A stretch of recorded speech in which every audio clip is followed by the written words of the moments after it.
আসসালামু আলাইকুম এভরিওয়ান।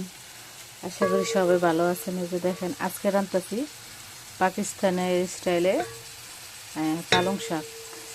প্রথমে এটা ডালটা গুটালানো, পাকিস্তানিরা কিন্তু ব্লেন্ড করে না শাকটা, তারপরে যেরকম করে ব্লেন্ড করে।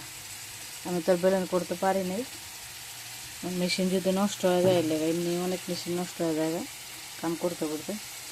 এই যে তারপরে এই যে একটা মশলা বানাইছে, মশলাটা ভালো করে কষাইয়া আলুগুলো একটু বাইঙ্গা বাইঙ্গা দিব, তারপরে শাকগুলো ডাইলা দিব। এটাতে লবণ অনেক কম দিছি, রুটি দেখাইব আপনাদের ভাইয়া, তার জন্য ভাইয়ার এই শাকটা পছন্দ করে এভাবে।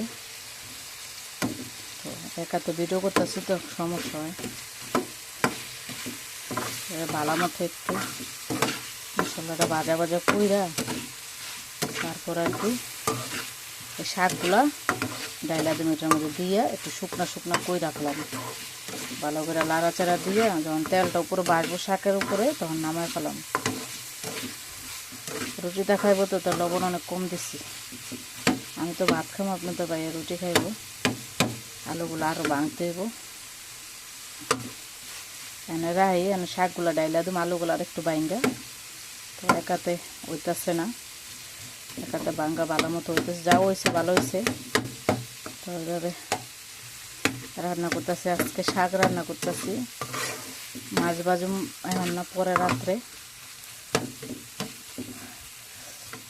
তো আগেরও একটু তরকারি আছে, তার জন্য আজকে শাক রান্না করতেছিলাম।